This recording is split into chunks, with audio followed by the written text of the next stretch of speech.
Right? Hey, bored, hey, lurkers, I'm alive. Hey, Raging Pseudo, how you guys been? Hopefully better than me.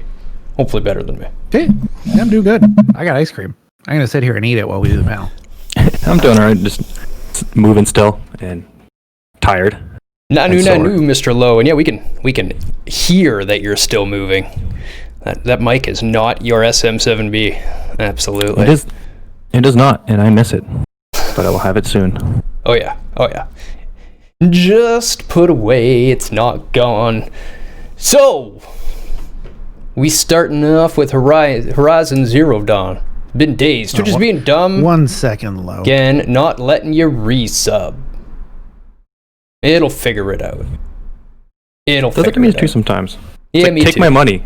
And it just says no. I'm like, I want to give you money. This should be like the number one thing that you make sure works all the time. Problem solved. See, I always assume it's because I'm Canadian and live in this little town that's like wedged between two bigger places and sort of attached to one of the other ones, and I just assume that when they run my postal code, they're getting like a city other than where I'm actually at and getting the city I'm attached to and then automatically invalidating it or something like that. Something dumb. But apparently it happens to the Americans too. And thank you very much for the gift sub, Rage. And Lo, welcome back to the table. I can hear that thank you almost stop when you realize who sent it. What do you mean? Thank you very much for that gift sub, Rage. No, I knew it was you from the beginning. That's just me trying to talk. It's been days and days since I streamed. I've forgotten how to talk. It happens. My ice cream is gone now. And that makes me sad. But that means you can talk, so that makes us happy. And I do talk. This is a thing I do. We do. So, who in chat remembers Horizon Zero Dawn? We're playing a game made this century. Or talking about a game made this century. That hasn't happened for a minute. We've been reviewing PS2 games and stuff. And, well, it was fun to talk about the games and always fun to break them down. This review may be a little more relevant to today. Yeah. Especially seeing as we both had some interesting experiences with the technology side of this game. Yeah, we'll talk about the unfortunate port. But first, let's talk about some good stuff with the game, since we start with writing. Yeah, this is definitely good stuff. And I forget who has credits on this. Was it Ashley Birch's partner, the guy who did writing for Borderlands? I have no idea who wrote this, actually. I have no idea. Horizon Zero Dawn writing. John Gonzalez. No. Well, John Gonzalez did a good job. Hey, howdy, Raven. How you doing? Welcome. You changing the top headline? Hell no. No, everything is computer hardware Q&A now. Just forever. Although the computer hardware Q&A stream did do quite well. We had quite a lot of people in here asking good questions, hopefully getting fairly reasonable answers. It was a lot of fun, too. I am sad I missed it. Yeah, I'm sad you missed it, too. It was a really good panel. Hey, Helen God, welcome. Have you played Horizon Zero Dawn? And did you play the PC version? Lurking right now, playing WoW Classic. Okay. Activision claims another one.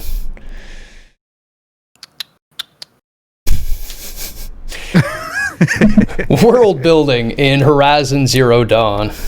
Oh, that makes a lot of sense. I'm just looking through John Gonzalez's other writing credits. What else did he do? He did Fallout New Vegas. Oh, interesting. Makes a lot of sense. Yeah. I know you were playing it recently. Yeah, I had to do a 6-page analysis for it for school, and usually if I did that for a game, I would burn out. But I could just endlessly play that game and still find things that I had to do. It was I ran into that problem as well as I just put too much down. I'm like, okay, I need to trim this out. I could just endlessly talk about this game. Indeed, I'm not paying for it. That's good. there anybody that doesn't give Horizon Zero Dawn a good in world building? If there is, they're wrong. They should speak now so we can explain to them why they're wrong. Otherwise, it's just going down as a solid good. Hey, Saxo! Welcome! Nice to have you here for a change. I know you go to bed before I start normally. So welcome. Have you gotten to play the Horizon Zero Dawn? I know you stick to more the retro. God damn, that's a good game. No, that's a shame. It's one worth playing if you have the opportunity to. I don't like open world games. I think it's the only one that I thoroughly enjoyed. I've been able to play through it twice now. And had fun both times. Completely enjoy the entire playthrough both times. Yeah, never a moment where I was just like, I don't want to play this game. It was just a lot of, ooh, look, a flashy thing. Oh, I'm sidetracked again. I should follow the story. Oh, look, a flashy thing. Which is kind of how these games work. Oh, yeah. If it's doing that to you, it's doing what it was made to. But the world building specifically is what we were talking about now, and I don't know how to explain it. It's got a lovely evolution to the world. Yeah. So without spoiling, a rundown of Horizon Zero Dawn's world is that it is post-apocalyptic, but a fresh take on it. Mm-hmm. There are big mechanized dinosaurs roaming around. Nope. Machines. They're not dinosaurs. Or they're animals. They're machines that look like dinosaurs. Well, there's one that looks like a dinosaur. Most of them are modern animals. There are several that look like dinosaurs. And some that look like nothing. I guess there's two. Which one looks like nothing? The big giant like underground diggy fireball spitty one. Nope, that's a blowing up mole. Yeah, moles don't spit fire though. Well, it's a machine, but otherwise it's based off of a mole. Its hands are mole styled. That's why it digs. Its shape is mole. The only thing they added is a flame spitter. Laugh my ass off. Plus. I mean, that's one better.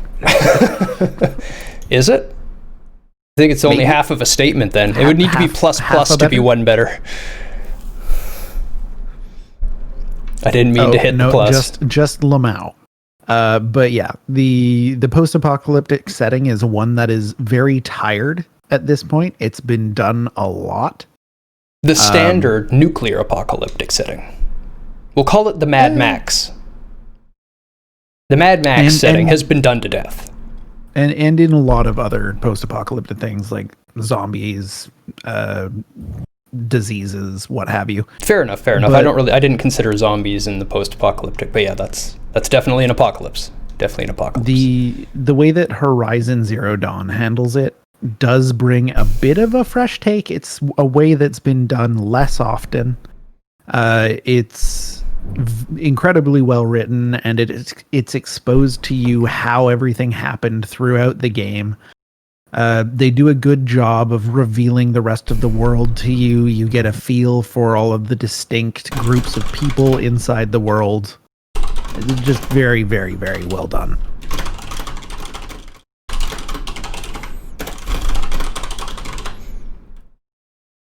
When I say it changes organically, without too many spoilers, where you are at the start very much feels like the world. And then they just sort of open your eyes. And it just flows so well. It paces so well. The introduction of it all is so organically done. I loved it. Yeah, this game is very well written. Characters are good. Correct. That was a correct statement. Yeah, I'm right. And again, if anyone disagrees, speak now so we can explain why you're wrong.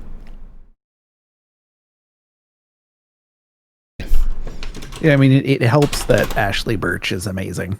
I love the main character in Horizon Zero Dawn. Yeah, Aloy was great. What was her father's name? Roast was great.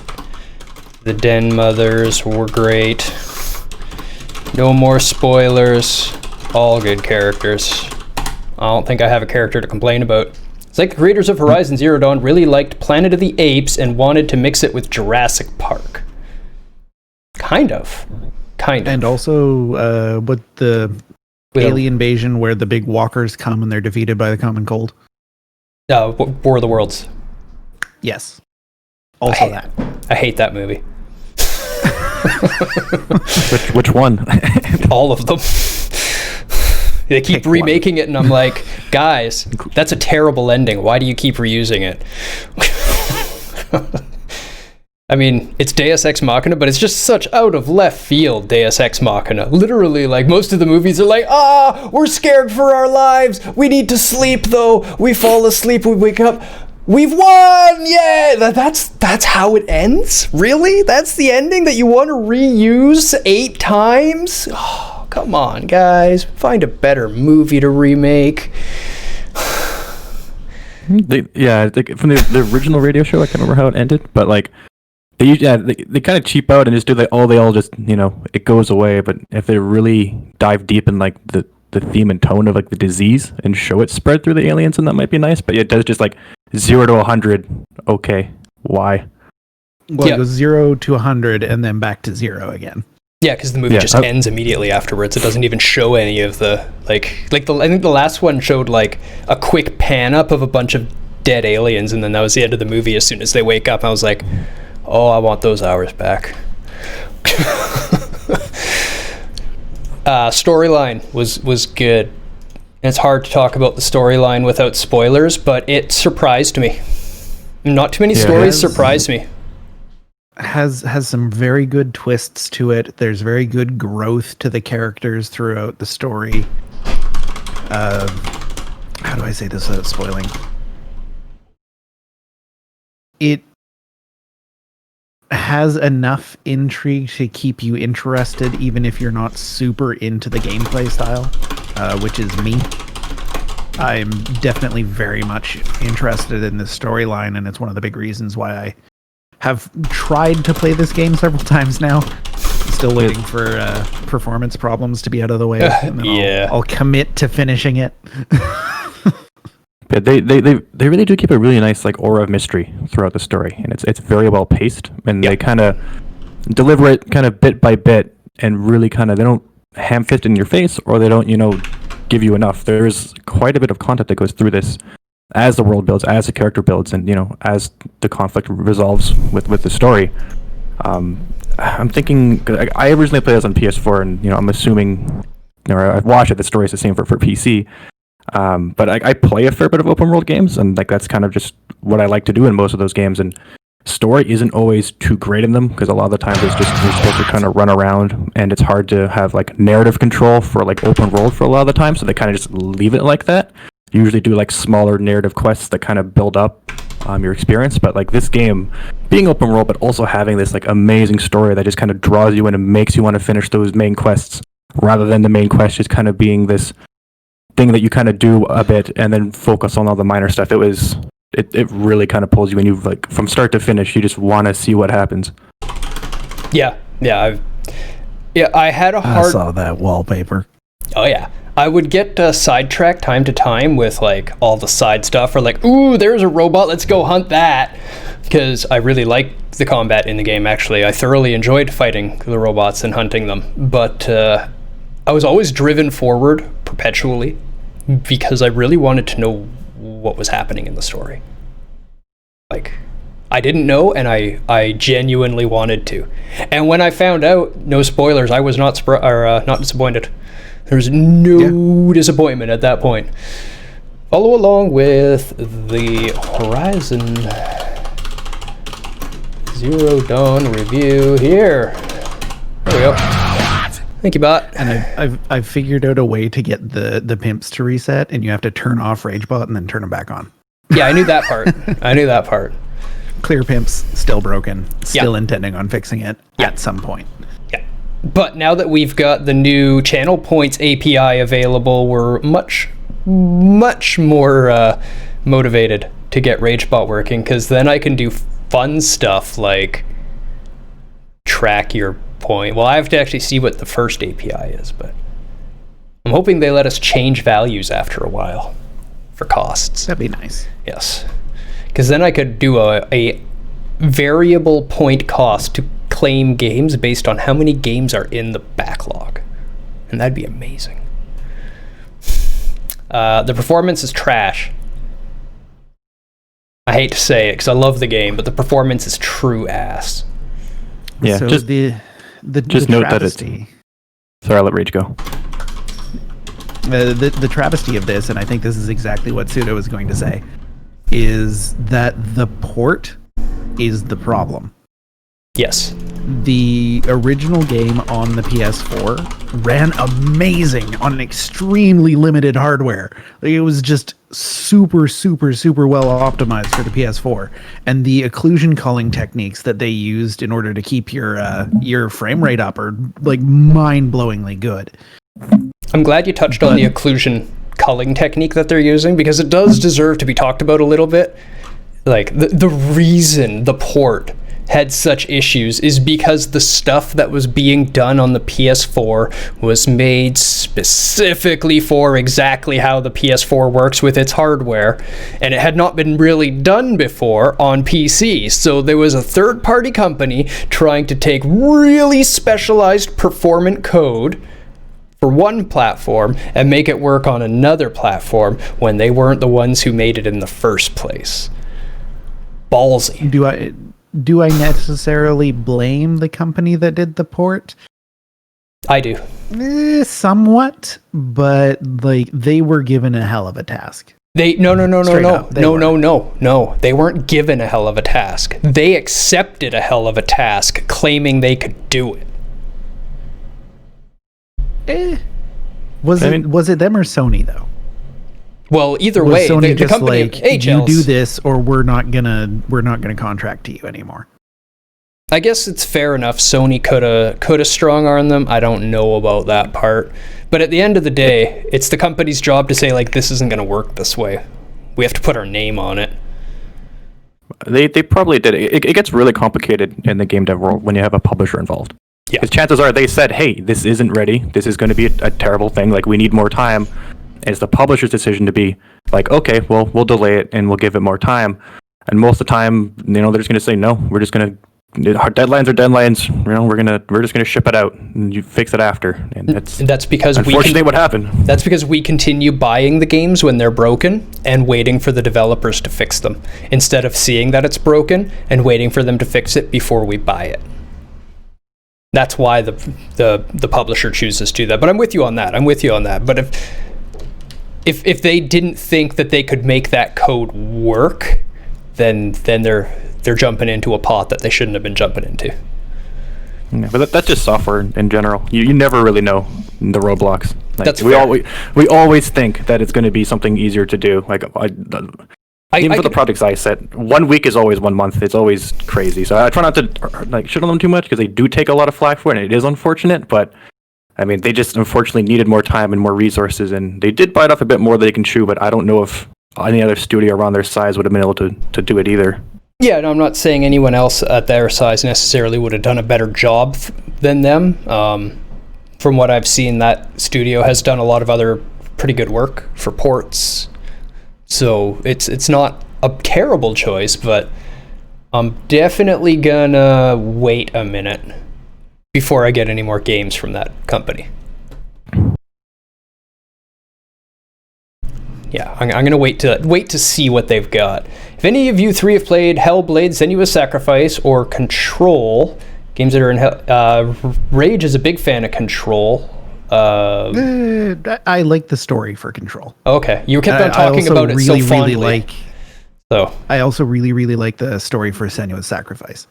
How would you compare them to Horizon Zero Dawn when it comes to characters and world building? You want to touch on that one? They're all really good. Like they're all very different. There are much more aspects of mystery in something like Control. There's an equal level of wonder in a game with like Senua's Sacrifice, but Senua's Sacrifice is obviously much darker.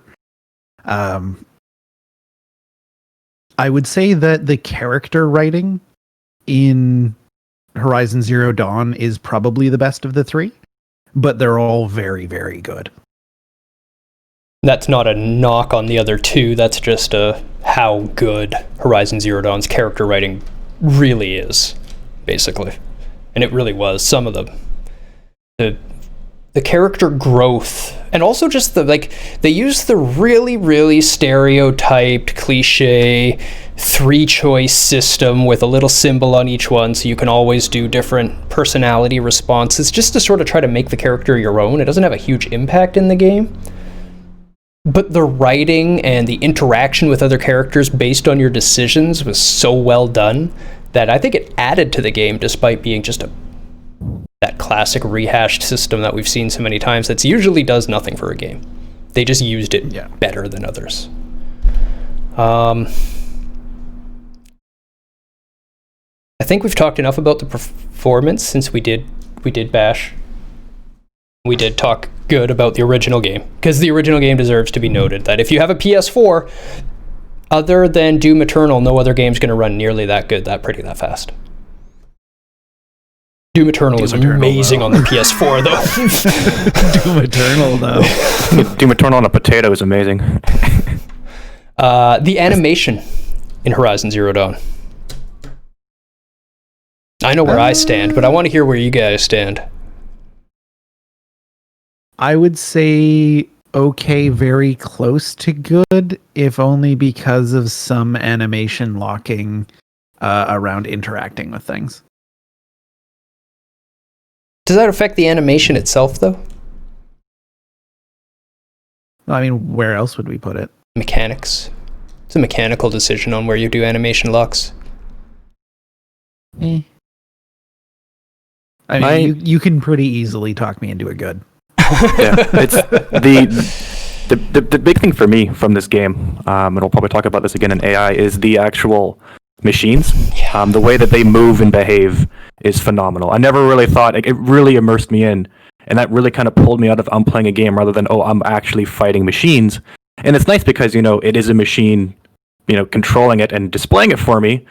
But even then, there's a lot of other games that have done that where they're robots and stuff, and they're very still feeling artificial, and they felt with their animations, it gave them life. They actually felt like they were, actual kind of dinosaur machines or animal machines running around, getting attacked, attacking me. Just it felt very natural, and it's not like you can mocap a lot of that stuff too. So a lot of that had to just be created. Yeah. Especially for the larger machines, and that alone was mind blowing to me.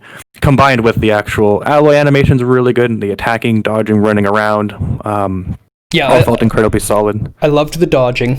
I liked all the spear attacks, the jump attack from the spear.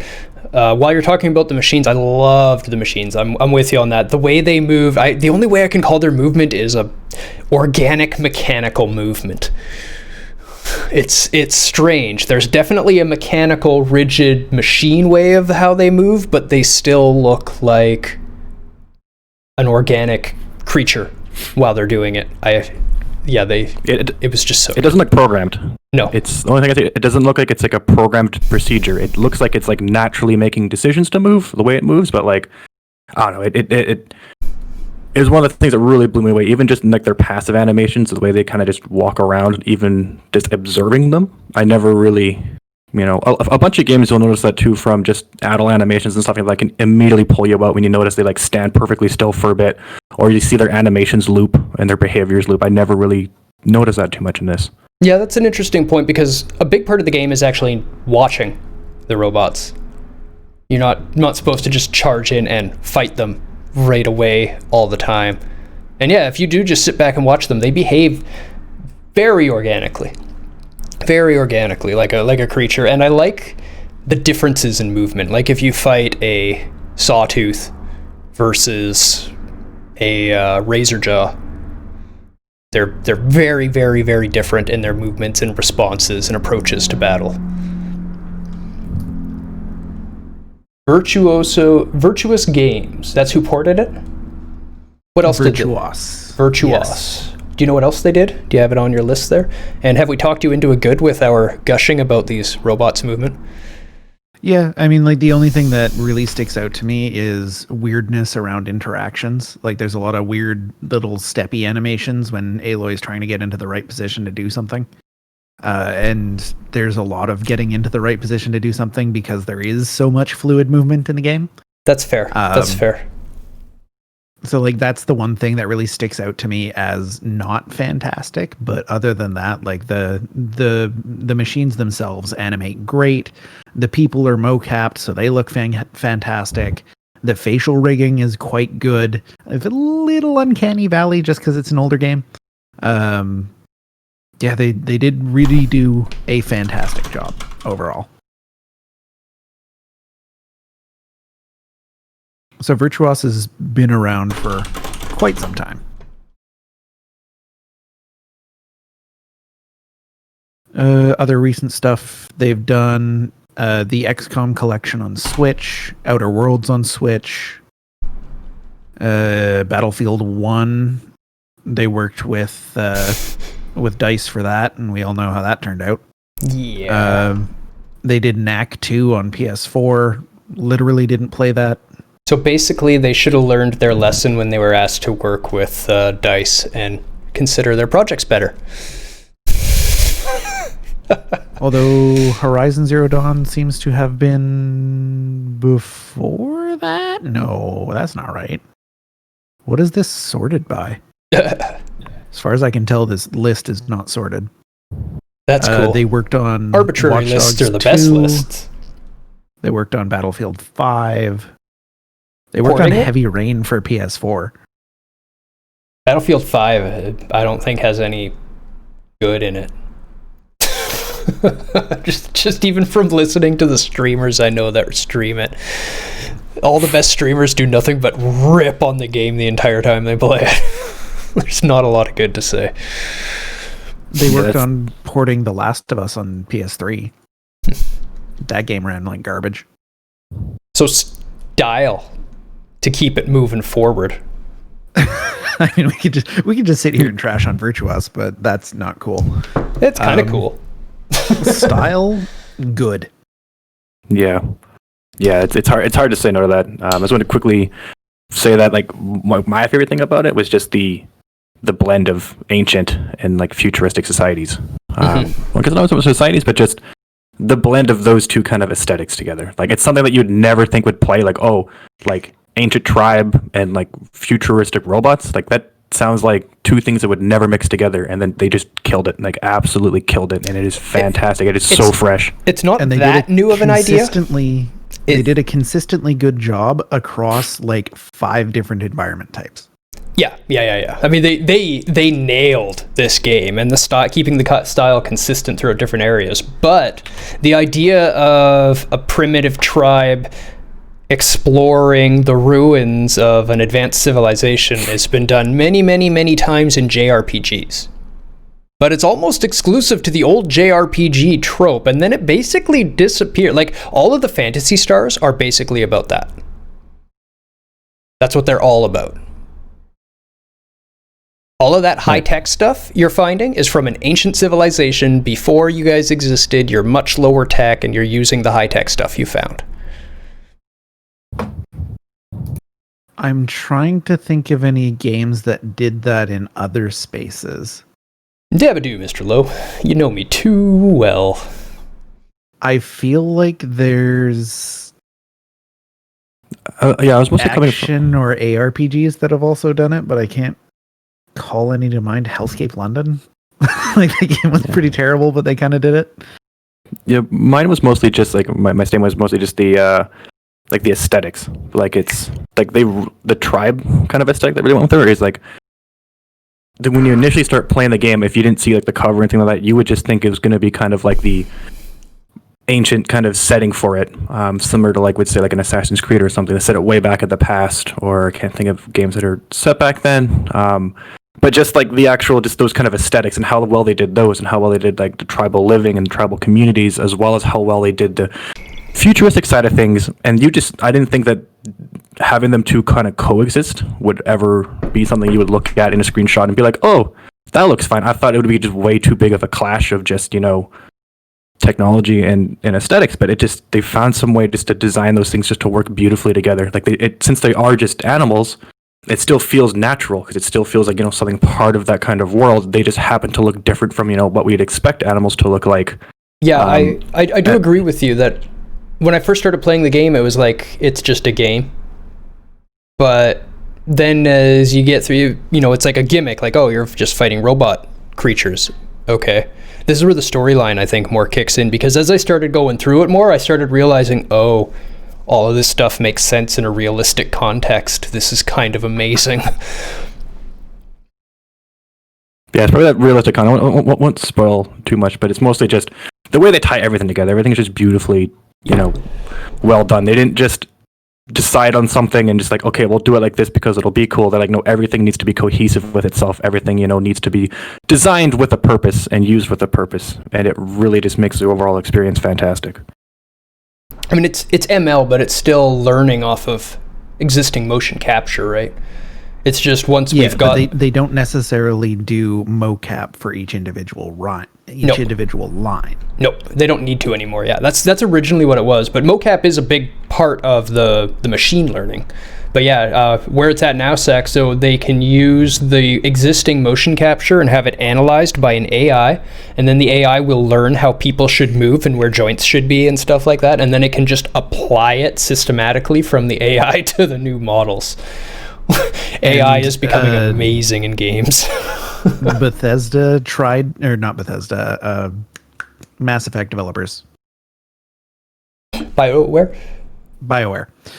Tried doing it with Andromeda and failed miserably, so they pulled it out and put in actual mocapping until they could get it to work properly. It's they had it working until they tried to put it in the Frostbite engine. Yeah. They had it all working nicely, but then that was working nicely in their engine made to do an RPG game in real time, where EA came in and went, oh no, use our shooter engine, guy, come on! And then they were like, I guess. And then all of everything that they had built didn't work, and they had to rebuild the whole game. In like a year.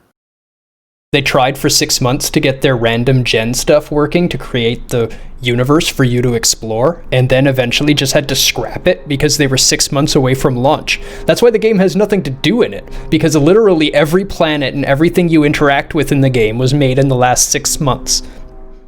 Under insane crunch hours. Like insane crunch hours. 6 months in, they're like, oh, this isn't working. We got to make a game. Go, guys. Go, go, go, go, go. Game, go. Yeah, bad situation. How do we want to talk about, how do we want to list the style in the written? Incredible blending of two distinct visual languages, I guess. Aesthetics? Aesthetics, yeah, that works too. Themes or aesthetics, or yeah. Aesthetics, I think, is the proper term there. Manages to cover a vast array of environments while keeping a consistent feel the entire time.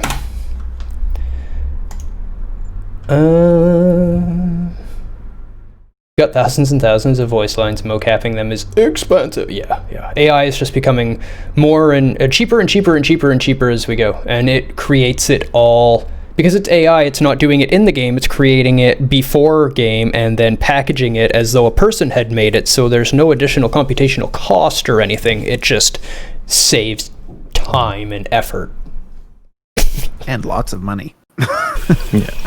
I'm excited because Cyberpunk is supposed to have some of the latest tech for this, and I'm a little worried because in some of the trailers there's a few things where it's like you can obviously tell because you do get that uncanny valley feeling. But the nice thing about them doing it this way is that they can still review the animations they have after, since it's not of course going to be a real-time generated thing, so they can still have all this base data created by the machine learning algorithm and then touch up where needed, which I have faith in them from doing, but. Yeah, it's one of the things. It's one thing I'm a little worried about. Because at least the earlier trailers, I'm like, why does the mouth look so weird? And then they revealed later how they're doing all this. I'm like, oh, okay. That's why the mouth looks so weird. Yeah, and it's fair they might not have polished to the level that they should have before they showed it to people, since it's still pre-production type stuff. But It's an interesting point that you bring up on that tech that, just because it's AI created doesn't mean it can't be human reviewed. And a human review is much faster and cheaper than a human creation. But you can then do your QA and have an end product that is essentially human created, because anything that looks off has a human going in and touching it up for a fraction of the time and cost for the same quality product with just that extra tiny bit of work. And that's going to become something that you begin looking for to distinguish between developers of these major products who took the time to human review and make things good, essentially. A musical score, I'm at an okay. It definitely didn't detract anywhere. Yeah. All of the music felt like it fit. The combat music is particularly good. Yeah, it was used to relay information with state change. Well, but yeah, otherwise it's just it was music. Okay. It was there. It wasn't Country in Space, but it wasn't Angel with One Wing, Country in Space can work. Firefly proved that, but fair enough. Dead Space 3 is not exactly a stellar game. No. Get it? Space. Good. Poor Pseudo. That one hurt your head, didn't it? Hit my punny bone. Music is there. It did not detract from the game, but it is not likely to make your daily listening list. It's fine. It's okay. Okay is not a bad thing. A game that was okay, a game that is okays all the way through the list would be completely playable. It'd be fine. Be okay. That's why we call it okay. It's okay. The voice acting. I'm looking up a voice actor. Oh, it's JB Blanc. JB Blanc fucking killed it in this game. He was the voice actor for Roast. He didn't get enough screen time, and it still makes me sad because he did an amazing job. So you're saying the voice acting was okay? It was all right. Okay. Hey, board. No, what are you waving at? Oh, that's an okay sign. So that's the okay sign. I see. Yes. It's okay. Ashley Birch, JB Blanc, Nicolette McKenzie, John Hopkins, Crispin Freeman. Crispin Freeman was in this game? Yeah, it's got a hell of a list. It's an incredible talent to really supplement the incredible writing. It is. Incredible cast of voice actors. Many A-listers to complement the fantastic writing. It greatly helps bring the game to life. Anybody who doesn't like the character of Aloy is wrong. Aloy is a badass. All of the main characters are incredibly well delivered. All of them. Well written, well delivered, logical, but just play the game if you haven't. That's where I'm going to leave it. You should probably play this one. I put this in my transcendent genre. It made it there. Yeah. It goes above genre. It has no really genre. And you should play it. Yeah. I don't because you can't call it an open world game because all the people who don't like open world games like me go, oh, open world game. And we don't look at it anymore. But that's a disservice to the game. It's not an open world game. It's a good game. If you like good games, you'll like it. And the sound effects were good. The sound effects were good. But on the note of open world games, I am generally a person who does not like an open world game. I 100%ed the God of War. It's open world. Yeah, it's one of those things where I think we talked about it before with our Bethesda talk and the Skyrim kind of game. So there's a really weird niche for certain types of open world games, of just those ones that are just weird sandboxes. No, I shouldn't say weird because these games I also really enjoy. And I enjoy these ones as well as just other open world games such as God of War 4. But the big difference is that like there's always so much intriguing stuff to do in God of War 4, and the levels are designed so well to pull you everywhere you want to go. And some of these other games, you're kind of just left to self-motivate through that. And not everyone wants to do that in a game, and not everyone kind of wants to just like absent-mindedly stumble into adventures. They, rather have the game be designed in a way that, gives purpose to what's kind of going on, rather than everything kind of being happy little accidents. And Horizon Zero Dawn is definitely well designed and pulling you everywhere you want to go. There's intriguing things, especially the machines that are around, because you see them walking around like, I want to go see what this thing is. Yeah, and I think purpose is the key word in that discussion for me. Like, I am not a free play sort of person. I want a reason to do things, and this game does a fantastic job of delivering that. Yeah, I agree. That's probably why I like it more than most open world games as well. You can go off and just explore, and more so if you're new to the game. But that's more so when you want to go off and randomly explore.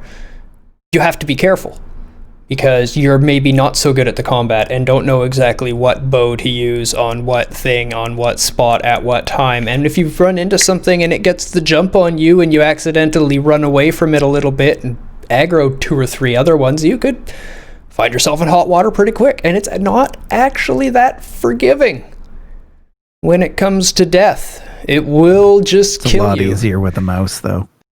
Oh yeah. Yeah, mouse aiming was great. I love open world games, but I do find partly open world games like Dragon Age Origins to be my favorite kind. Yeah, I wouldn't call Dragon Age Origins open world. It's because the spots on the map sometimes have to be told to you for them to appear before you can go to them when you're in the travel mode. But that's more like a 3D CRPG is what I would call it. It's firmly in the CRPG world. It's basically 3D Baldur's Gate, where Baldur's Gate was just an isometric faux 3D. And Dragon Age Origins is great. I loved that one. It was the only Dragon Age I really liked. I think that's the one. That's the first one, I think. Unless there was just a Dragon Age, at which point, I don't know. We talked about it earlier with the machines and their movement and their behavior and their patterns and their attack styles, all varying. And I think Pseudo had some more stuff he wanted to bring up in this category specifically. Yeah, I'll just dive in. Even just like the humans were pretty good. They were still kind of just the same kind of era of how humanoid AI is in kind of that PS4 action game genre. The goldfish effect, I like to call it. Yeah, but they're still, it wasn't super noticeable, and it's not like anything bad about it. It's still good, but it's just the machines. Like when they're there, you don't really get that feel. And I guess maybe because it was just such a fresh take on it, we don't have that time to get used to it. But they just feel like actual machines, but they don't feel like it's the game giving you machines to fight. They honestly just feel so organic in their behaviors and their movements and the decisions they make, and even in their attacks. Even though there are patterns that you can find, it kind of just makes sense for what they're doing, because they are just machines. But it's still not so repetitive to the fact where it'll detract you out. You feel like you're just fighting these things. You can be like, okay, well, I know what this machine's kind of do. I can kind of trick them into this. I can do that. I like the aggression that they have. It kind of adds to that difficulty where they don't really seem to pull back ever. They just, they turn red and you go into that kind of oh shit mode. Stuff's gonna happen and it's gonna attack you. And like I really kind of appreciate that. And some of them like aggression. Aggression is also one of the number one things that scales with difficulty. Yeah, and if it's not done well, it's very obvious, and you'll see this a lot with like the kind of humanoid AIs. Well, they'll attack you, but they'll back off, or they won't really run in at you. They'll kind of just sit back, and maybe they'll run and attack you, but then they kind of just stand around and kind of wait for you, and then okay, well my timer before attacking again has gone, so now I'm going to run up and attack again. Where these things kind of just swarm you, and they swarm you properly, and when there's herds of them, they kind of act like a herd of things swarming you, and it feels like, yeah, I'm getting swarmed by a pack of wild robotic animals, rather than just one's attacking you and the two other ones just kind of hang out and wait until it's their turn. They are swiping at you, they're running at you, they're trying to hunt you down like they were hunting down the other prey. Even the human camps on the higher difficulties. As long as you're playing on the higher difficulties. The lower difficulties, they behave a little more passive and sending one out at a time at you. But if you get spotted while assaulting a camp on like hard, very hard, they just all like, oh hey, there's a person, get them, and they just all run out with sticks. Kill! And you straight up, like, you see them all running at you. At times you're like, I should get out of here. I shouldn't be here right now. What if they've got a pointed stick?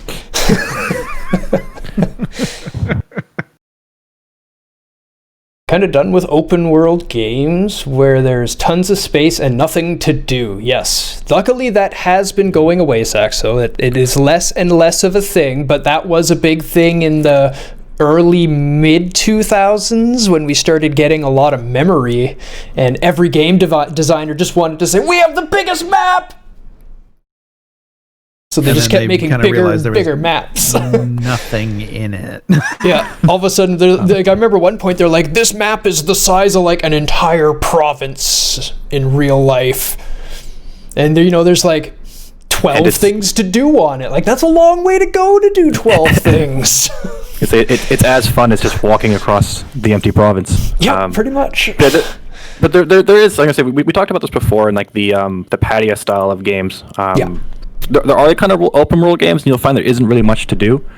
And if they're done well, these are typically done in games that have like a really big sandbox element, and they're done there because they're for the player that wants to create their own kind of play experiences. They kind of have that, oh, I want to kind of do this, or I want to set this up, or I kind of want to absently mind to go around and do things, and it's kind of just a clash between game designs, because typically when you design a game, you want to give it a purpose, and you're a designer designing play for a player, and this other side is kind of just, you are now kind of more of an architect. You're creating elements that a player can use to generate their own sense of play.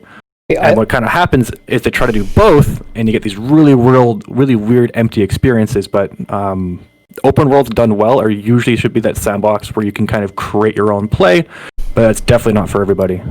It's the and proper names are just, I'm so bad with, and it's a bad thing, because he created EverQuest, and I should remember his name.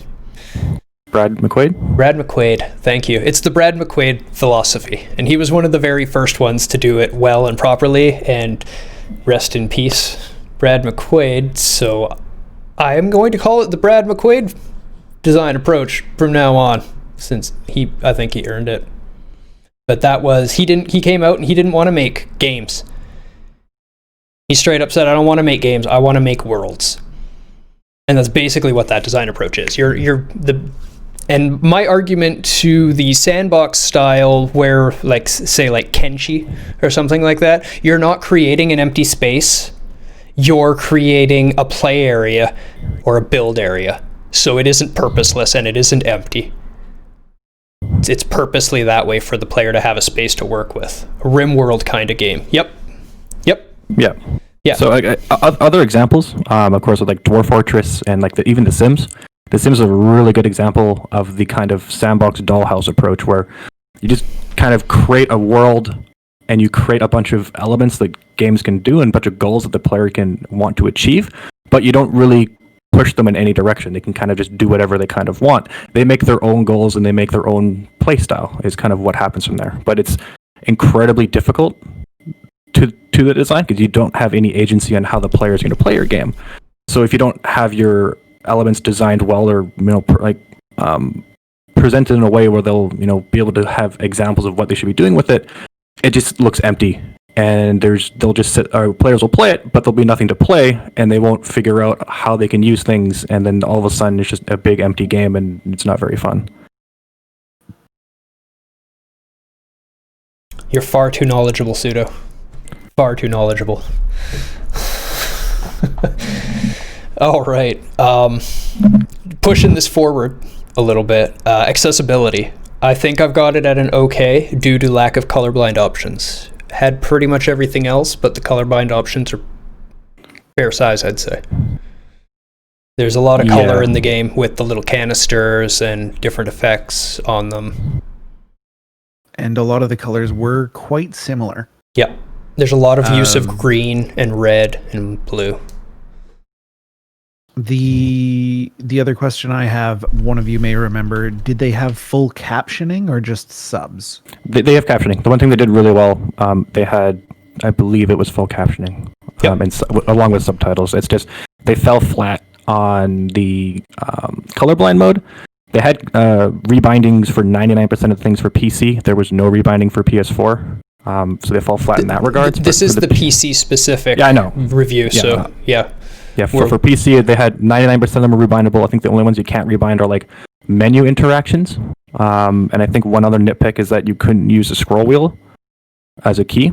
But other than that, at least you can rebind them. So if you have a specialized controller or a specialized keyboard, you can change it so that it'll work. So I'm appreciative that's there. It was mostly just bringing out the PS4 one because they just didn't have it. So at least that was an improvement they added from the PS4 version to the PC.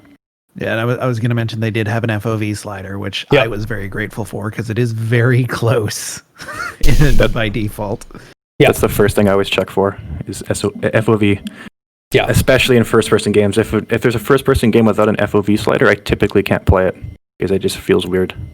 Yeah, actually, I think they had a fair number of languages available as well, which was quite nice to see. An interesting note and knock on Doom, which Doom Eternal on PS4 actually completely tweaks me in the accessibility side because you can only invert one axis. So I actually can't play it on console. It's rough because it doesn't seem like it.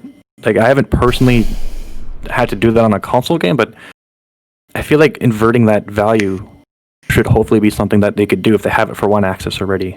Yeah. You think that they'd be able to go and do it for the other? Why not allow the other? You can only invert the Y, no X. And then I have to think every time I turn left or right. Otherwise I go the wrong way. You have to stop and think. In Doom Eternal, you die. Yeah, like even the like the platforming sections, when I tried to help Pookie with some of them, it was just like, oh, my brain can't do this. I should check if this exists, but there really, or hopefully, what there should be, at least if it does exist, it should be more popular. A standardized set of accessibility options, and they should be able to put this on, of course, like the games themselves in the box, saying, we meet the standardization for these accessibility controls, for like colorblind and audio and stuff like that. Because I'd love to be able to do that rather than having to put that on the consumer. Because I think, unfortunately, right now, for people that have accessibility needs, they have to, of course, Google it and do their own research, and that's not always really available. It'd be really nice if we just had this being standardized, being like, this is what we need, and we can have discussions of, what should be added. And, one of the things that could have been there for Doom only having one controller axis inverted, if the standard was, if you're going to invert controllers, you should be doing them both. That it'd be something nice that all these little small stuff that sometimes people don't think about because maybe they're not in the QA pool, kind of fall through the cracks. It's really easy to not realize somebody else in the world needs something if you don't need it and you've never had to think about it before. It's super easy to miss.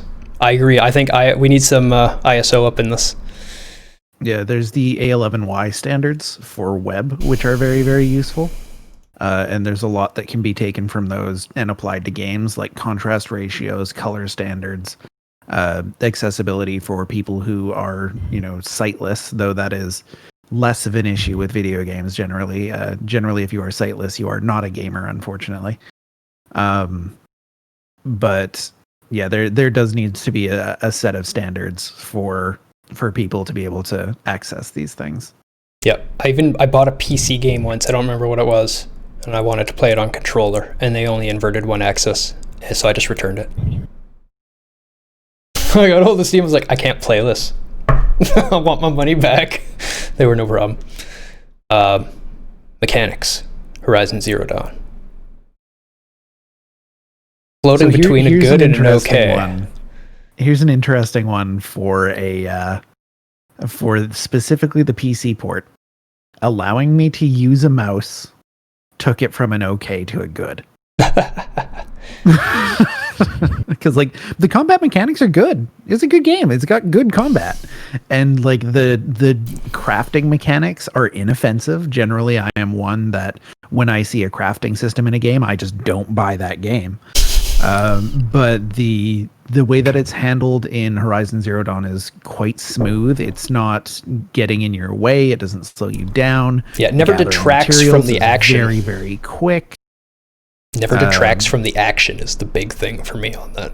The crafting is just like, I'm out of arrows, I'm full, and combat was just like in slow motion, like, okay, I've got arrows, let's do this. Let's shoot things. It's not realistic, but who cares? It's fun. And I love the machine hacking mechanics. I think those are wonderful. Yeah, the ability to get a mount.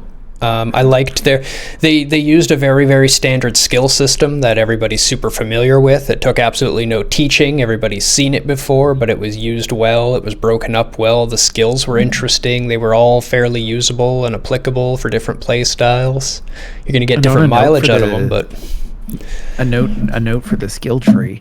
I love the little videos that they had beside the skills to just show you what it's actually going to do. That's true. Yes, I do love that touch. They were one of the first ones to do that I remember. I'm sure others have done it before. It's not new, but it's starting to become a more common thing. Like, I think God of War 4 did it as well. Yes, it did. And it's a nice touch before you buy the skill. Like, here's a little video of what the skill looks like and how it interacts with things. Maybe even let us see how much damage it's doing and stuff like that, because that's kind of how I gauge skills. I buy them, I run out, I hit an enemy with it, and I look at how much chunk of its life disappears. If the chunk is big enough, I keep using it. Was it Bayonetta, or was it one of the DMCs that first did, when you're about to buy a skill, you can press a button to try it out on a test dummy?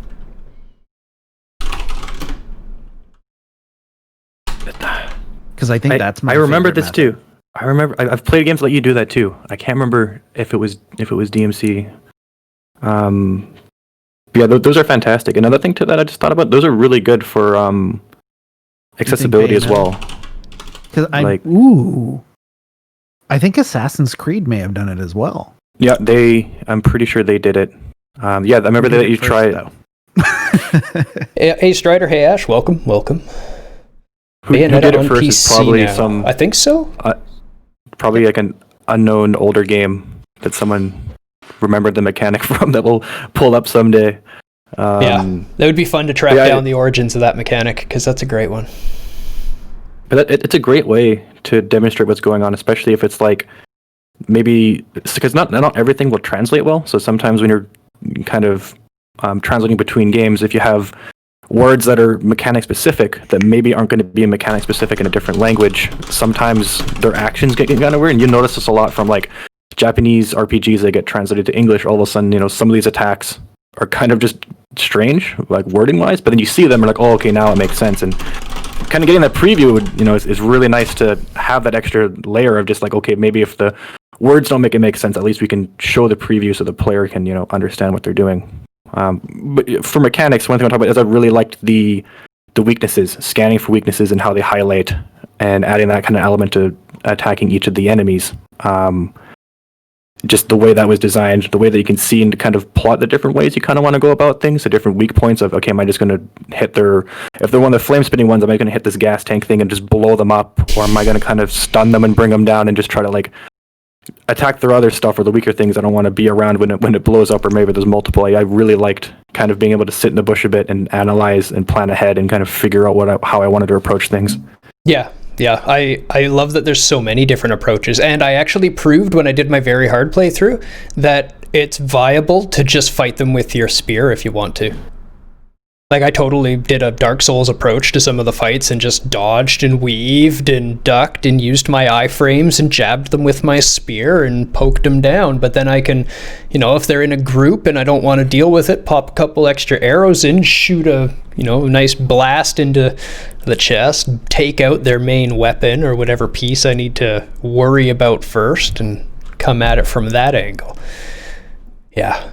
That's what kept me interested in it, because every time I saw a machine, I was like, ooh, let's go kill this in a different way. Having a target or test dummy with the same amount of health as an enemy is also a great feature. Yeah, Hades does that. Skelly. Yeah, just having a test dummy in general is a nice feature. Yeah, Sekiro. Yep, that all originates from the MMO world. MMOs were the first one to do the target dummies because we needed something to parse our new builds with and stuff like that for competitive play. First ones I know of, anyway. Well, I mean, technically, it's not technically a training dummy, but any game that lets you attack the NPCs. Actually, you know who probably did it first? Fighting games. Because I remember the similar mechanic of being able to jump into a room with just a dummy that you can beat on in like old Tekken games. Did it work well with a controller? Was there any... Are you talking about Eternal or about Horizon Zero Dawn? I think Saxa's talking about Doom. And I couldn't tell you. I will never play a Doom game with a controller. But Call Me Val has beaten both of them on stream on PS4. It actually controls pretty well on controller. For a controller FPS, I have played it a little bit here and there on controller because I was helping Pookie once in a while. Handles better than I'd think. They did the controller response really, really well. I'm fairly able to aim myself and move myself through, and she beat it with a controller. So yeah, good on her. But absolutely, I would rather do keyboard mouse 100% to enjoy it. Yeah, the big issue with it is that there's just so many buttons to push, and there's so many things to do, and it's just so much easier to hit all those buttons on a keyboard because you can just hit. They're all positioned just around where your hand's laying down on WSD anyways, but on a controller, it's a lot harder to kind of manage and kind of get that stuff done because, certain buttons, you do have to take your fingers off the analog sticks, and if you're not looking and running or moving around fast enough in the game, you will likely just kind of die. But it's not like it's jank, it's just mostly just the game can be kind of overwhelming, and it's just FPS just in general are typically easier with keyboard and mouse. It's just that kind of extra element of like, if the choice, take keyboard and mouse, but it's not like the game is unplayable on consoles. No, it's playable, but it's harder because it is a fast-paced FPS. But bugs in Horizon Zero Dawn, not Doom Eternal. Thinking, other than like the jank where you can just like clip into things because it's a huge map and geometry is hard. Well, Not much. Do we want to count bugs from today right now then? Because I think that's what we typically do. Because my first instinct is to say bad because I did have a hell of a launch. It was buggy as fuck at the beginning. Yeah, well, but it has improved. So that wasn't all on the game. No, I know. That was partly on you. Well, it's not like I was the only one with issues at the launch. No, you weren't. And while it may be partly on me for having an out-of-date OS shouldn't prevent a game from launching. Well, that's the problem. It should have prevented the game from launching if it wasn't going to work. It should have been like, hey, your OS is out of date. Go update, noob. Yeah, we're going to see a lot of that coming up now, too. Especially with DXR and... Yes, with all the new techs that are coming out with the new gen, we're definitely going to see people having issues and needing to update some software. But I'm very lazy myself in updating my Windows, so I'm not looking forward to you must have latest Windows to play. I'd be like, damn it. See, I just assumed I did a lot of formatting because if you turn it off. You can't disable Windows updates, so I just didn't look at it and figured it was updating itself. It wasn't until the game was like, check your version of Windows, and I checked it and I was like, oh, whoa, that's out of date. Oh, wow, 2 years out of date. Yeah. The solution to it was reinstalling Windows. That was fun. Yeah, you were so out of date that you actually couldn't patch. No, it was just something broke at that time and corrupted the database. That's why it stopped updating. So even if I had noticed it at that time, though it was only a little out of date, it was completely corrupted and unrecoverable. I would have had to format anyway. F's in chat for Windows install. I've had that happen to a server. And it was like a double whammy because it failed to update. and then every night it would still try to update, and it would download the update, but not delete the old update, and it would just... So we noticed it because it was like, oh, we ran out of storage, and we're like, why is Windows 500 gigs? And you can't just delete those because of the update database, because the update database will get corrupt. Yeah. So it was like, well, this sucks. So yeah. And it's in general, like, so now, like, it's still not the worst I've heard of, though, because there was also Eric who had the update randomly delete all of his IIS settings on his web server. Oh, yeah, it updated IIS and it reset IIS settings to default when it updated them on his web server and forced a reboot. It was the workstation. I was my coworker. It was a workstation. Well, he actually hosts IIS stuff on it, though. Yeah, I remember that. But it was a Windows update, and it wasn't just IIS. It was everything Windows got reset to default configurations. So it was, if you had virtual machines or you had anything you had set for that, it was like Windows tried to update and like died halfway through, and then when it gave up to revert, it was like, I don't know what to revert to, so we're just gonna go fresh. And I'm like, that. No, why would you do this? Just take everything with it, and it's terrible. It's terrifying. Yeah. So I wouldn't actually say good for bugs. Because of the launch, you have changed my mind on that. But we normally do it based on how playable it is now. I think the problem is that there's, at least for PC, it kind of boils down to the two things between software bugs and gameplay bugs. But if you can get through the software bugs on PC, if you're one of the lucky few that for some reason just has the optimal hardware for this thing just to run okay, well, gameplay-wise, I don't think... It runs on most systems now, and it runs much better now, and the performance is much better now, and they've fixed it considerably since launch. Launch was horrible. Yeah. And that leaves a bad taste in my mouth, but I think if we were to look at the game in a state now, it would be a good in bugs. However, we should put a permanent marring in its record in the written under bugs about how bad the launch was, because it shouldn't be forgotten. My point was, like, there was people that got this game on launch for PC that just, had the I guess the same setup as their QAs did or something like that just worked. Worked? Sorry, that's not me. That's what I'm saying. There's a lot of people that didn't work, but there's a lot of people who it just did work, and they were like, and you'd see them in the threads like, I don't know, man, like, it works for me and there's no other issues. So I'm saying, like, besides those software bugs, they would play the game, and then those gameplay bugs were at least fairly minimal, at least on launch from what I saw. Gameplay bugs were minimal, but performance was still... Yeah. I'd call performance a bug. Yeah, I'm just saying, like, they're both bugs, but my point was just, like, there was a group of people who, never experienced those at all. The people who experienced the software bugs, but both sides both experienced the gameplay, and the gameplay-wise, at least, was okay, but for a lot of people, that software is just... I'm still fine with it okay, but it's just... Even people that got it running without gameplay bugs, it ran like ass. Frames were, like, 30. Like, I was able to launch the game on day one. I preloaded it. It compiled shaders, crashed compiling shaders, cleared the shader cache, fired it up again. It worked just fine. But it still ran like ass. So, like, an okay, I think, is appropriate. Yeah. I think if we played it today, it would get a good. And I'm wondering if we're not just being a little fucking salty. No, I mean, it's fine. Like, I think it's an appropriate level of salt. It was a pretty bad launch. It was a pretty bad launch. And I don't think there's any guarantee that, it's still going to...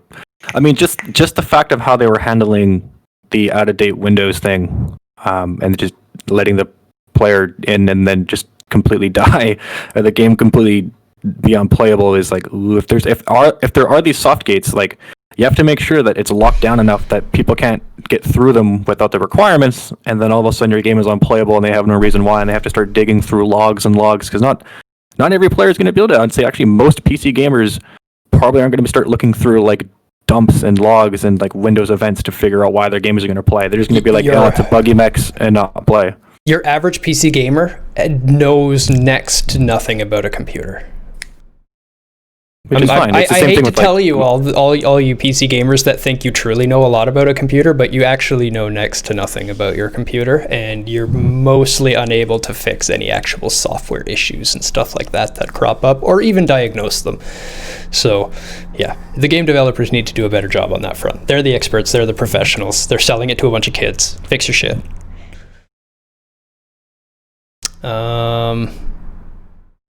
RNG is good. There is none. I was actually going to ask about that. Is there RNG loot? Nope. A little bit. I There feel is like some you can RNG to roll- the drop of the mods, but only some. Like, Yeah, you like can big ones roll quality. Big ones guarantee a purple. You can sometimes get a random purple from the medium-sized ones. The little ones, the best they can give you is a blue. There's ranges on each ones. You can sometimes get multiple purples from the big ones by chance. The biggest RNG is what kind of mod you're getting, but honestly they drop so many. Like, you've just got pages of purples after you've been playing for a little while, and you probably have whatever you need. And I have no problem with the RNG in Horizon Zero Dawn. I think it was used very well. It was used appropriately, especially with how many things you hunt in that game. A lot of the loot is... But I think there was RNG. Yeah. Saying that there isn't would be dishonest. I forgot about the mods is why. But I was thinking of the rest of the loot, like all the canisters for crafting and stuff like that. None of that's RNG. That's based on did you knock it off of the robot while you were fighting it, which is awesome. Sick, by the way. And did you blow it up or not? Did you already use it as a weapon? Because if you detonated that blaze canister on it like a grenade and blew it up, you're probably not getting a blaze canister. However, totally worth it. It's something that's like always bothered me in like MMOs when you play, and it's like, oh, go bring me like 4 boar heads, and you'll like kill a boar, and you're looking at its corpse, and you loot it, and it's just empty. I'm like, man, it's got a head. Like, why? I can see it. Why doesn't everyone drop, right? And like, at least for this, I mean, it's hard to do, of course, for MMOs, but at least for this, it makes sense of like, oh, it was there and it got destroyed in the fight, so now I can't use it. Okay, but it was always just one of those things. Here you go, MMO developers. Here's how you solve this complaint from Sudo. Sorry, Mr. Microphone. Have every single enemy drop a head and make the person ask for undamaged heads. Now you can drop damaged heads most of the time, and undamaged heads for whatever rate you want it to do for the item, and it all makes sense. Maybe even get a few pennies for the damaged heads and make a little bit of extra money, so that it's not a useless mechanic. Perpetually full inventories. Well, it's up to the player then to look at it and go, oh, damaged this one. Damage to this one. And if you want to have a lot of fun, maybe even link it to like crits or overkill. It's not that much work. That's actually not that much of a change. Take a couple minutes. No, it's just loot tables. Yep. Yeah, it's just a loot table, and instead of just having take the existing loot table and now just have that be a pristine drop, and then just have the other one just always be a drop, and then there you go. Yeah, that's why I recommended that change, because it's actually just teeny tiny change. I'm in the realm of good on Control, because for the most part, every time I wanted Ayla to do something, she did exactly what I wanted her to do, and because of that, I always won. The mouse solved all my problems with Control in the game. Well, we'll put that as the text, since it's the PC review. Yeah, there's only some weird stuff when trying to get into like the right position to do interactions. Was the only time I was kind of had any kind of issues with controls, but that was like very, very minor, and you kind of get used to knowing where to properly kind of position and stand to push the button. It was still much more lenient than Witcher 3. It's much more lenient than most games I've played, including like GTA, when you're just like trying to get into the right door and other stuff, or not trying to push a button or you get in the wrong goddamn car. Oh, I see. Inventory wise, yeah. The Three Musketeers, Cuddles, welcome. How you been? Sorry, I haven't been around. But yeah, other than that, like, it controlled incredibly well. Like, I like climbing on stuff all felt really good. There's a lot of games where you're gonna have to do climbing, and they'll have the frustrating thing where you're like, oh, I'm gonna jump to this ledge or something, and then you just accidentally for some reason jump off and jump down and fall off. But everything was good. Does the bad in performance take it down to an okay in video? Two goods and a bad? I think a good, an okay, and a bad would be an okay. I think two goods and a bad brings it up. And is it even a bad anymore if we're doing it based on... Yes. It still performs like garbage. Okay. I haven't launched it in a while, so I know you're still trying it once in a while. We'll leave it as a bad. I think it... I could be persuaded to bring it down. Compared to how it runs on the very limited hardware of the original PS4, it runs like ass. RimWorld, lordy sir, the weed of video games. I was really digging the royalty mod, or the update, that's what I was doing when I was playing it, but I found that my brain still prefers Factorio. I went back to that. It's back to RimWorld's one of those games back that to I really want to play. Don't do it. And I love it. Don't do it. I can't Don't do it. Cracktorio. Factorio's the other one I want to play. Don't do Cracktorio. There's a bunch of these coming up. And I know I don't have the time, but eventually I own them. Eventually there'll be someday where I'll just wake up and be like, I have nothing to do for 20 hours, and it is time for Cracktorio. And he was never seen again. Okay. Wow, that took a while. It did. It did well over an hour. Okay, so my quick story of Cracktorio to help people understand the game and why you should never play it. I got a buddy at work who's really into building and crafting things. He's the 3D printer master kind of guy and all that stuff. I was like, hey man, you gotta check out Factorio. You're gonna love this game. I know you. It's your kind of game. He's like, okay, yeah, sounds interesting. I'll check it out. I saw him on Monday. He walks up, that was on Friday that I was saying that. He walks up to me on Monday and goes, you asshole. Like that tone. I was like, whoa, what happened? He was like, started playing Factorio when I got home. I blew my whole weekend away and my wife is pissed at me. I was like, oh, sorry, dude. It's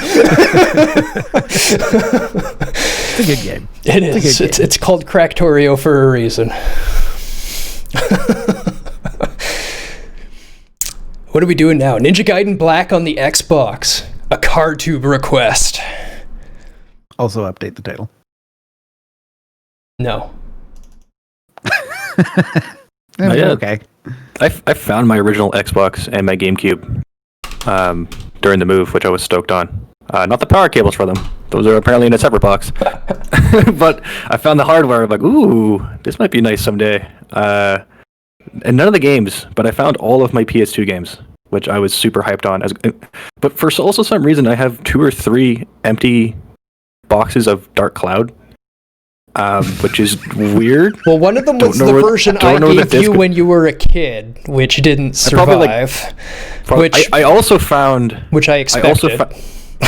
I also found a giant stack of CDs that were actually given for me from you. And there's a lot of, like, a bunch of Slackware discs there, a lot of old classic software stuff on there. I'm like, oh, this is really neat to go through, and I've only gotten through like half the stack. But I checked the bottom, and I found like a Magic School Bus CD. Oh, nice! Is it the Space one? I want it. The Space one was amazing. I have to see. I'm pretty sure it's the dinosaur one. I do have the space one. I know dinosaurs in space. I still think I have my original copy of Neverhood.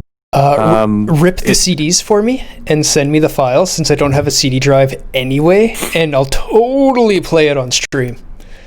Sure, yeah, I'll get through the stack and see what's there. It's part of my yes, my to-do. But all this retro stuff, and I was getting like nostalgia as hell. I also found a giant box of game manuals, because I guess back then I was like, these might be worth something someday, so I just kept them all. Yeah, sorry, we get a bunch of time. Yeah, let's get to Ninja Gaiden Black review, because that's another game we actually want to talk about.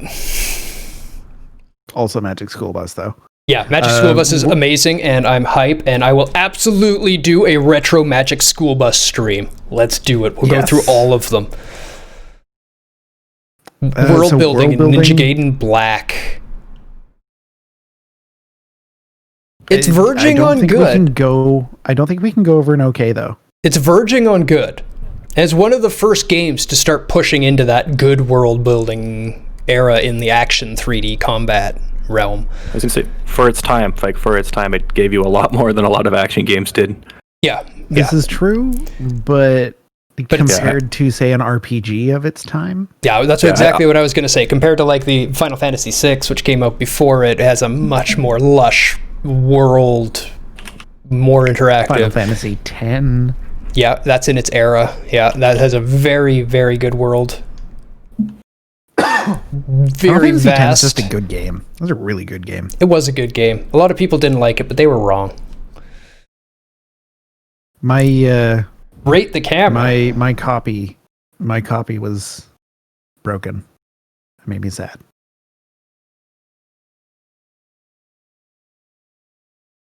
That lush beard starting to fill out there. I think he's talking about rating the camera in NGB though, which gave you lots of problems.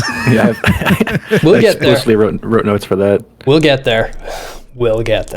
But the world building, the world building was much more thorough than most action games of its era.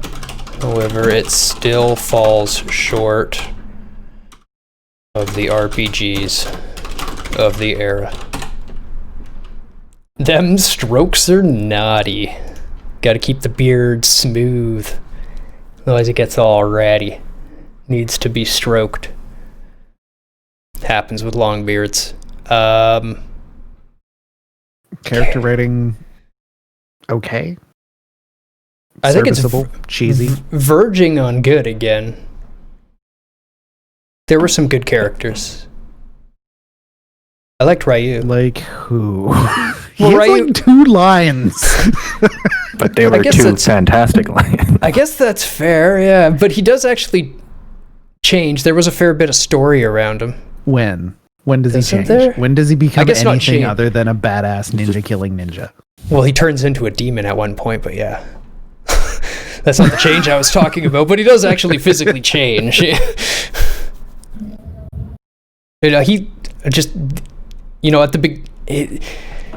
How to explain it? Because the goal at the beginning is not the goal at the end of the game, right? Yes, but that is storyline. That is not character growth. That's fair. I think it's more the story that I was enamored with, but I do like the character of Ryu for some reason. I think I just like him. Oh yeah. I mean, there's nothing to not like. He's a fucking badass. But there's not any real good examples of character writing in Ninja Gaiden Black. There is nothing wrong with the characters. They serve their purpose.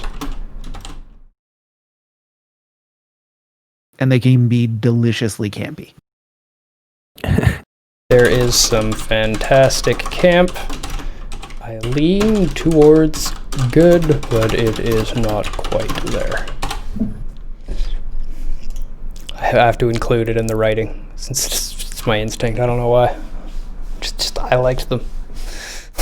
The storyline, I would actually say, is good for an action game of its era. But doesn't that still mean okay when you have to caption it with for the era?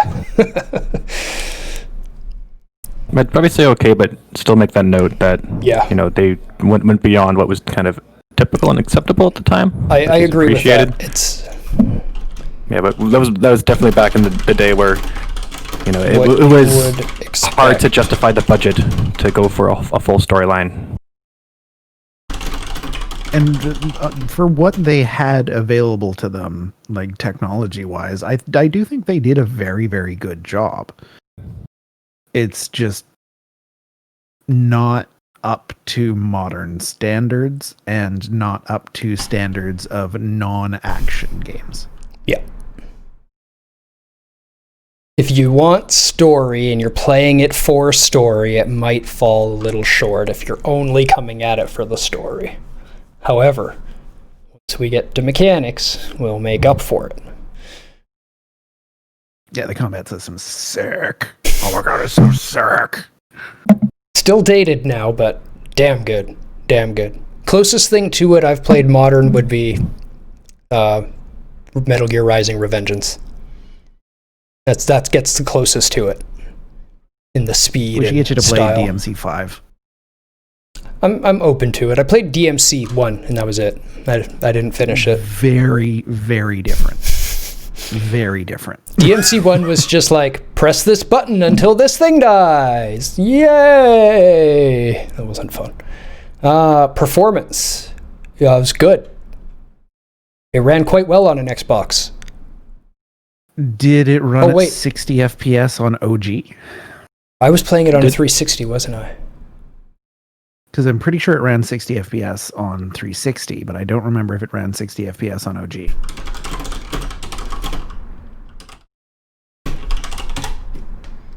I don't even remember if console games running at 60. Too much in that era, at least. Besides, like, Metal Gear Black.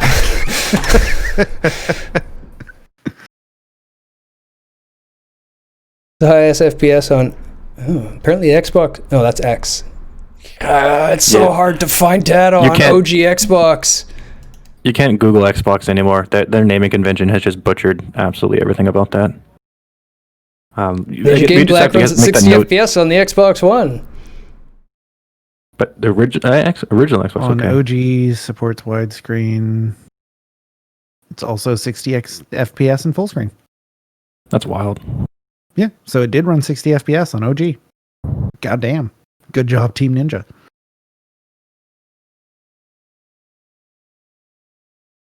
There was limited slowdown in the game, too. There was maybe a couple areas, very but little. It's because they used a lot of tight passageways and corridors, limited camera angles, and didn't put retarded amounts of enemies in there. Usually like 5 or 6 enemies max. And we're very sparing with the particle effects, but the ways that they did use them, they looked good. Yeah, sparing but effective, I would say. It's wild to think that. Which brings us to the animation, which I think was very good. It's like the quick note. I'm just surprised that this game's a generation older than Heavenly Sword. Yeah. And it runs that well. Well, it's because Heavenly Sword eventually, when that game came out, it was people were already accepted that games just run at 30 FPS on consoles because consoles run like ass. It's acceptable. So they just continued that trend. And well, let's just push it and see how many things we can throw in there. But they didn't need to put ragdoll and collision physics on all of the models watching you fight the boss. Yes, they did. Needs to be real. But does anybody disagree with good animation? Like the dive effect, even the enemies, the way... I mean, some of them jumped around kind of mechanically jarringly, but that's an artifact of its era and what we could do with animation. I would say that the animation is actually pretty outstanding, especially considering that it was an original Xbox game. But it held up today. The details on Flying Swallow, the details on Inazuma Drop, the details on the throws, the explosions. It was good.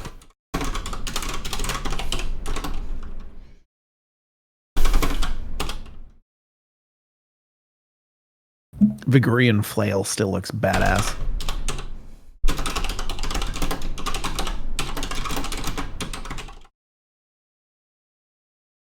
Yeah, and all the weapons are individually and stylistically animated and very, very varied movesets on all the weapons. And yeah, great. Now, style is an interesting one because of the change from the first couple of levels to basically everything after that point. Oh yeah, right, because you start in that is kind of a strange one. I was honestly thinking okay right from the beginning on style. It never takes away from the game, but you're just kind of in a city. Got a few narrow passageways and stuff, but aesthetically the city is interesting, but it's more the change, which is quite abrupt from the first 2 stages, one where you're in the ninja village, or no, 3 stages. 3 stages. One where you're in the ninja village fighting humans. One where you're in the burnt village fighting humans. Well, at least humanoid demons. Yeah. And then the third stage on the airship where you're also fighting humans. And then it just kind of goes off the rails from there. And the visual style of everything does change pretty drastically. Where does a game come from being a remaster to a remake? So those terms are based on what's kept of the original game. If you're keeping the actual original game in its engine and replacing the textures and maybe some of the models, it's usually mostly just textures, maybe some upscaled models, and then re-releasing it. Yeah, that's just you're changing some of the aesthetic looks and keeping all the core mechanical code.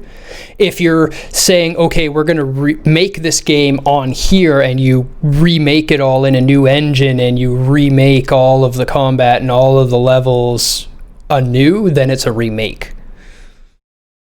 So it depends if you throw the old game away or not, basically. If you're throwing on a new coat of paint, it's a remaster. If you're making the game again, it's a remake. Yeah. And that's why people will look at remakes as to how faithful they are to the original, whereas a remaster literally is the original game. Just with new models. I don't get why people were so upset when Dark Souls Remastered came out. It was never supposed to be a remake. People were upset about it? Oh yeah, people were really upset because they didn't add anything or change anything. No, that's what a remaster is. They basically just took DS Fix and put it in the game. It didn't need anything else. Yeah, no, don't muck with it. When you make a copy of the Mona Lisa, you don't add a mustache. Because that'll be fun. No, you've ruined it. Yeah, stop painting mustaches on Mona Lisas. Stop remaking good games. Remake bad games that could have been good. Then if it sucks, people will be like, at least they tried. It's better than the original. Now, if you create a terrible remake of an old great game, people are just like, what are you doing? You've killed a masterpiece, because you have. That being said, I absolutely love the Yakuza remakes. I think it's like a gold standard for like how, if you want to do a remake, a nice blend between the remake and a remaster. The Yakuza series is a nice example of that. Demon Souls remake as well. Yeah. JS is really going to enjoy it. Also, there is still a decent amount of charming jank in the game, which will be fun to see you experience. But it's much better than it used to be. That's good. Sorry, I'm trying to keep us somewhat on track because of time. Musical score. I don't remember. I think it's an okay. I'd say okay. All of the music fits. It's suited to the environments that you're in. The ambient music when you're running around levels is actually pretty dope. If it's generic ninja theme or whatever environment you are in, because it does jump around a lot. Yeah. Voice acting. Voice acting is passable for its time and holds up well enough to not ruin your game experience. It's not Two Worlds 2. You're not going to listen to the first line and go, oh god, no. I literally did that when I tried to play Two Worlds 2. I got through like half of the voice acting of the first sentence bit that popped up and I just went, no, I turned it off. I still have no idea how the game even plays. I can't get through it. I can't get through the opening. For the best, to be honest. It's okay. if that's what turned you away, you're lucky. If that's where you stopped, then that's he didn't miss too much. Yeah, I'm pretty picky about games for that reason. I'll go play a good game again. Thanks. Sound effects were good though. Yeah, they were. Love the block sounds. Great amount of information relayed through sound effects. When you ask me about Ninja Gaiden Black sound effects, or Ninja Gaiden sound effects in general, there are two sounds that pop into my head. The first one is the block. The second is the charge attack unleash. Yeah, I only started using the charge attack more effectively at the end of the game. Started it's really making strong. Oh, it's so good. Yeah. I need more taint. I don't want more taint. I like to love my games. I do this because I love games. Love them. Down to the core. Love games. Love what they can do for people. AI. I can't give it any more than a good or an okay. I definitely can't give it. No, you can't give it any more. Yeah, none of us can give it more than a good. I can't give it more than an okay. I can't give it a good. Yeah, even in context, it was nothing special. It was fine. Combat AI lacks a bit of depth, I'm gonna call it, in the block code. Just get past the first boss. We'll leave it at that. Without him, it wouldn't be as bad. Oh, Two Worlds reference. Yeah, I literally heard half of a sentence and went, no, this is no. The game touched me in my naughty place, and I had to call an adult and turn it off.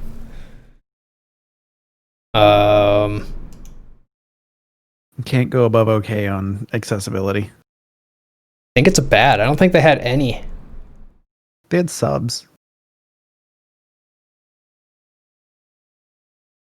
Is it captioning or no? It's just subs, not captioning. It was just subs. They have subs. If you need more than that, too bad. And it is too bad because it's a great game. It's a great game. It's unfortunate. Did it have audio sliders? I think it might have had audio sliders. I don't remember audio sliders existing for consoles back then. It's entirely possible that it yeah, did. actually, no, I don't think they did. Oh, wait, did they? Ninja Gaiden Black audio sliders. Wouldn't surprise me. I'm trying to think of. I know, like 16-bit eras didn't. Did 32-bit?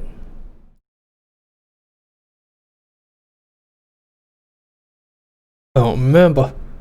I'm old. Ooh, I agree with this Reddit thread. Ninja Gaiden Black seems like a great fit for a Blue Point remake. Yep. I want that. I wouldn't even mind just a new Ninja Gaiden done in that style. Not a remaster, or not a remake. Although I guess Blue Point is just a remake studio at this point. They don't make their own original games, they just remake other games. Which I'm fine with. They started out doing really good ports. That's where Blue Point came from. All their history was really good ports. And then I can't remember what, they did one fair size remake before this one, and that's how they got the Demon Souls remake. I had good hope for it based on what I had seen of them in the past, and I'd like to see where this studio goes. They do good work. I would like to see them do an original IP. That would be nice. I found the manual for Ninja Gaiden Black. No, not Ninja Gaiden Black. The original Ninja Gaiden. My mistake. Okay, we're just going to leave it on a bad for now. Mechanics are good, though. There is audio sliders. Okay. There are audio sliders. It's still a bad. Man, I wish game manuals were still a thing. I'm glad that it's more game built in. Manuals are awesome. Yeah. I mean, I'd still like the literature, even if it's just like digital versions and stuff like that. Like it's.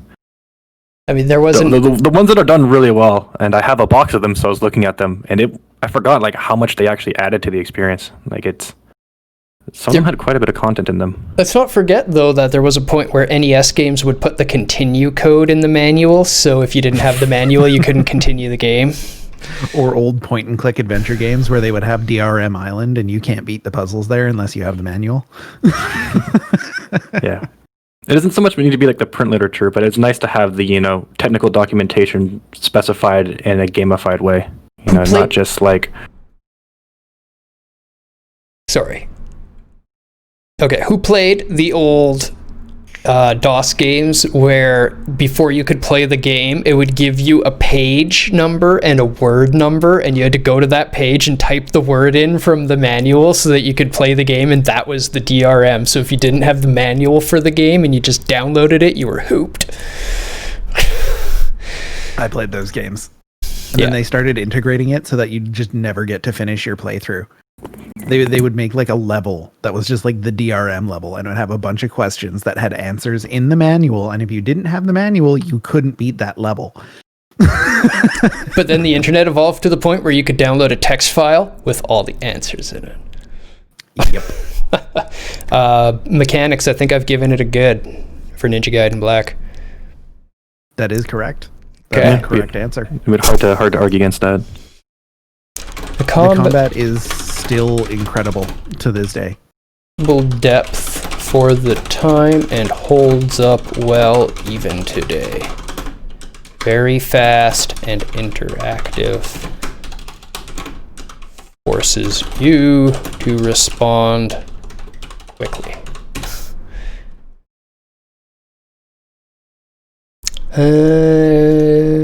Do we even know of any bugs? I mean, my playthrough was bugless, but do you know of bugs since you did hundreds of hours in the game? There's a bunch of out of bounds stuff, but I mean, whatever. Are they like intentional out of bounds stuff, or they just happen? No, it's just abusing the lunar. Okay, yeah, then the lunar can throw you out of bounds, no problem.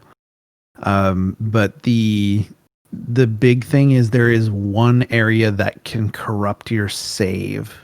Ooh. It's very rare. You have to like intentionally do it, but it can do it. If it's intentional, if you almost have to intentionally do it, I'm going to leave it on a good. There's very little you should ever experience. That's kind of how I feel with like out of bounds as well, because there's like in almost every game of that era, including a lot of games today, you can get out of bounds if you kind of know what you're doing. But if you can't do it just by accident, then I'd say that's fine. But if you go looking for these things and then they happen, then it's kind of like, yeah, physics is hard, tech is hard, and it's set up in a way where if you don't do specified behavior, you don't get specified results. So stop doing specified behavior. If it's intentional, then I'm okay with just saying, well, as long as if it can't happen in a casual playthrough, then it's good. Orb drops, I don't know if they actually are RNG. I think they might just be set based on what you kill the enemy with. Well, like the fish will sometimes drop health, sometimes not. Wait, the fish drop health? Yep. What? Yep. Okay, yeah. Things like that. Like a lot of things, like what they drop is all based on your skill and play style. And you can encourage different types of things to be dropped or guarantee certain things to be dropped by playing different ways. But if you're just killing things, there is randomness to if it drops a yellow or a blue or a red or nothing. Yeah, you can influence it, like you noted, quite heavily by how you kill it. Yeah. But there's definitely RNG on Ninpo drops. Yeah. And I really want to give it good, but I think it only deserves an okay, because there's definitely times where I'm flustered with the controls and the camera and the jumping. The camera is the one reason I would say might not deserve a good. You love the fish, best part of the game. It reminds me of FFX where fish drops bombs. Oh, yeah. When you're Waka. Or when you're swimming around with Waka. That camera is just the unfortunate thing that happens there. But like I know I had that on my notes as one of the things that was quite frustrating. And that first boss, there was a lot of control issues that I think got highlighted a bit for you, where you kept saying like, I want to do this thing, and then you weren't doing the thing that you wanted to do, and then it would result in you dying. Which is a bit just getting used to it, but also just I think sometimes maybe the timings were weird. And even I'm gonna be right back. I mean, the camera is definitely a problem. Straight up, it is. It's a problem. The controls itself takes quite a bit of getting used to, but once you are used to it, they are responsive enough that you can manipulate enemy AI fairly easily. It's just that initial learning curve is pretty steep. Yeah. I think it could be smoothed out a little more. Like I said, it's pretty good once you get used to it, but there's definitely a bit of learning. I have a similar complaint on Metal Gear Rising, interestingly, and I really don't like the 2 input in Metal Gear Rising for the block. Yeah, I can see it. I disagree, but I can see your complaint. Just so often it was like, yes, I can see it. I'm pushing that direction in my mind on the thumbstick and hitting the block button, but either their inputs were a touch off, which I guess is on me, and that's fine. But I think a lot of it was just it's taking into account camera and where my character is, and where I'm pushing isn't quite where I think it is in that moment. Because my timing was usually pretty on, and I'm fairly consistent. The thing that always made me laugh is when you would just trigger what's on LT, I guess equipment. You would trigger equipment when you were trying to parry. Because you're like, Dark Souls parry, go! Oh no, that's not the right button. There's definitely a bit of programming going on there. All right, we made it.